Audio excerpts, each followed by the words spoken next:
Hi! Welcome to RDP academy. ప్రాచీన భారతదేశ చరిత్రలో భాగంగా సింధు నాగరికత గురించి ఈ వీడియోలో డిస్కస్ చేద్దాం. ఓకే. సింధు నాగరికత. సింధు నాగరికత ప్రపంచంలో అతిపెద్ద నాగరికత. ఓకే. ప్రపంచంలో ఉన్న అన్ని నాగరికతలలో సింధు నాగరికత అతిపెద్దది. ఇది దక్షిణాసియాలోనే మొట్టమొదటి నాగరికత. ఓకే. ప్రపంచంలో అతిపెద్దది, దక్షిణాసియాలోనే అతిపెద్దది, అలాగే దక్షిణ ఆసియాలోనే మొట్టమొదటి నాగరికత సింధు నాగరికత.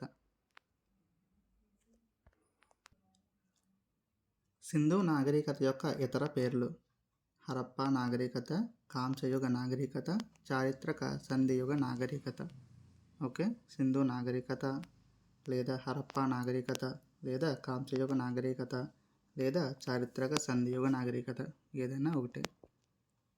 సర్ జాన్ మార్షల్ సింధు నాగరికతకు హరప్పా నాగరికతగా పేరు పెట్టారు.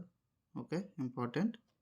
ఇతను ఆర్కియోలాజికల్ సర్వే ఆఫ్ ఇండియా మొట్టమొదటి chairman. Okay. Archaeological Survey of India మొట్టమొదటి చైర్మన్ సర్ జాన్ మార్షల్. ఈయన సింధు నాగరికతకు హరప్పా నాగరికత అని పేరు పెట్టారు. కార్బన్ డేటింగ్ పద్ధతి ప్రకారం సింధు లోయ నాగరికత కాలం క్రీస్తు పూర్వం 2500 నుండి 1750. ఓకే. క్రీస్తు పూర్వం 2500 నుండి 1750 మధ్య సింధు నాగరికత వర్ధిల్లింది. ఈ నాగరికత యొక్క ఉన్నత కాలం క్రీస్తు పూర్వం 2200 నుండి 2000. సింధు నాగరికత నిర్మాతలు ద్రవిడులు. సింధు లోయ నాగరికతకు సమకాలీన నాగరికతలు. ఓకే. సింధు నాగరికత ఉన్న టైంలో ఉన్న నాగరికతలు: నైలు నదీ తీరంలో ఉన్న ఈజిప్ట్ నాగరికత, హోయాంగ్హో నదీ తీరంలో ఉన్న చైనా నాగరికత, అలాగే టైగ్రిస్ నదీ తీరంలో ఉన్న మెసపటోనియా నాగరికత. ఓకే. వీటన్నిటిలో కూడా సింధు లోయ నాగరికత అతిపెద్దది. సింధు లోయ నాగరికత ప్రజలకు మెసపటోనియాతో ఎక్కువగా వాణిజ్య సంబంధాలు ఉండేవి. Okay. Important bit. Next most important topic సరిహద్దులు. సింధు లోయ నాగరికత యొక్క సరిహద్దులు: తూర్పున హిందన్ నదీ తీరంలో ఉన్న ఆలంగీర్పూర్, ఇది ఉత్తరప్రదేశ్లో ఉంది. ఓకే. సింధు లోయ నాగరికత యొక్క తూర్పు సరిహద్దు హిందన్ నదీ తీరంలో ఉన్న ఆలంగీర్పూర్, ఇది నేటి ఉత్తరప్రదేశ్లో ఉంది. అలాగే సింధు లోయ నాగరికత యొక్క పడమర సరిహద్దు దస్ నదీ తీరంలో ఉన్న సత్కజండర్, ఇది నేటి పాకిస్తాన్లో ఉంది.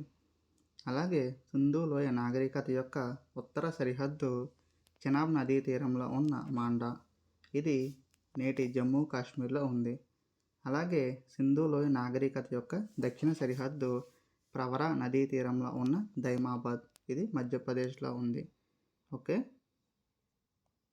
తూర్పు ఆలంగీర్పూర్, పడమర సత్కజండర్, ఉత్తరం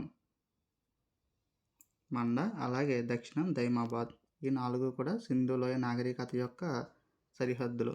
మొత్తం విస్తీర్ణం 1.3 లక్షల చదరపు కిలోమీటర్లు. ఓకే. Most important. సింధు లోయ నాగరికత యొక్క ముఖ్య పట్టణాలు. ఓకే ఫ్రెండ్స్, సింధు నాగరికతలో ముఖ్య పట్టణాలు, వాటిని ఎవరు ఎప్పుడు వెలికి తీశారు, ఎక్కడ ఉన్నాయి, అక్కడ లభించిన వస్తువులు మనకు మోస్ట్ ఇంపార్టెంట్. ఓకే. మొదటి పట్టణం హరప్పా. ఓకే. సింధు లోయ నాగరికతలో మొట్టమొదటి పట్టణం హరప్పా. ఇది రావి నది ఒడ్డున ఉంది. 1921లో దీనిని వెలికి తీశారు.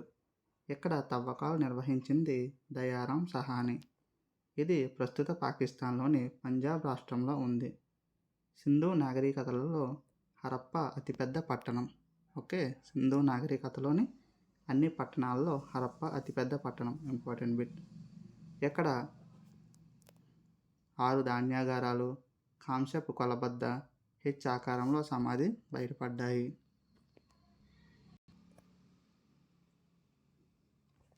మొహెంజోదారో. ఈ పట్టణం సింధు నది ఒడ్డున ఉంది.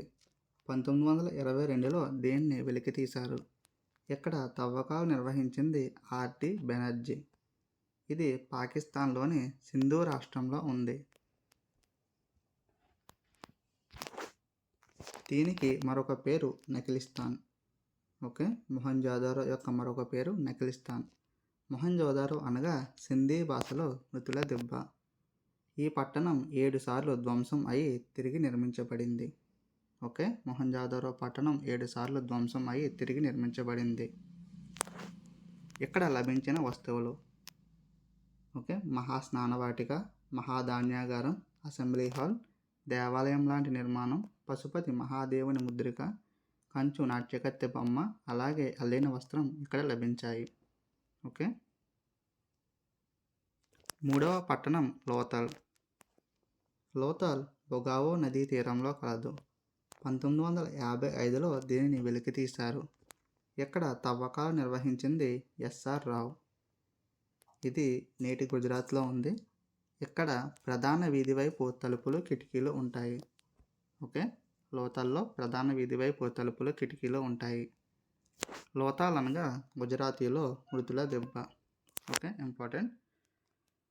మొహంజోదారోని సింధీ భాషలో మృతుల దెబ్బ అంటారు. అలాగే లోథాల్ని గుజరాతీ భాషలో మృతుల దెబ్బ అంటారు. ఓకే. సింధు నాగరికతలలో ముఖ్య రేవు పట్టణం లోథాల్. Most important bit.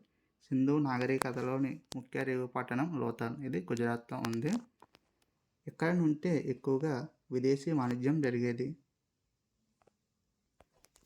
ఇక్కడ లభించినవి వాడ గుర్తుగల ముద్రికలు, చెస్ బోర్డ్, స్త్రీ పురుష ఖననం. ఇక్కడ తవ్వకాలు జరిపిన ఎస్ఆర్ రావు గారి బిరుదు father of Indian marine archaeology. Okay. Father of Indian marine archaeology S R Rao. Sindhu లోయ నాగరికతలో 4వ పట్టణం చాన్హుదారో. ఇది సింధు నదీ తీరంలో ఉంది. సింధు నదీ తీరంలో ఉంది. 1931లో దీనిని వెలికితీశారు.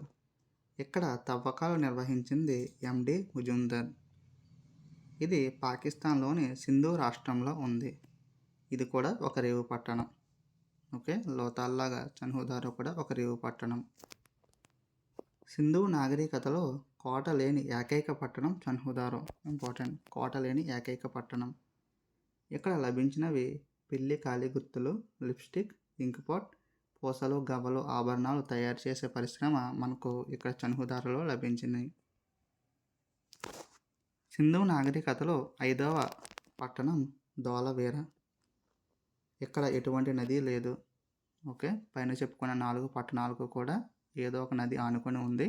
ఈ ధోలవీరలో ఎటువంటి నది లేదు. 1991లో ఇక్కడ తవ్వకాలు జరిపారు. ఇక్కడ తవ్వకాలు జరిపింది జేపీ జోషి. ఇది నేటి గుజరాత్లో కలదు. భారతదేశంలోని సింధు నాగరికతలో నగరాల్లో అతిపెద్దది. ఓకే. సింధు నాగరికత నగరాల్లో అతిపెద్దది హరప్ప. అయితే భారతదేశంలో ఉన్న సింధు నాగరికత నగరాల్లో అతిపెద్దది ధోలవీర. ఓకే. ఇంపార్టెంట్. ఈ పట్టణాన్ని 3 భాగాలుగా విభజించారు. ఇక్కడ లభించినవి స్టేడియం, రాతి రిజర్వాయర్. ఓకే. ఇక్కడ ఉన్న రాతి రిజర్వాయర్ లోపలకు దిగడానికి 32 మెట్లు కూడా కలవు.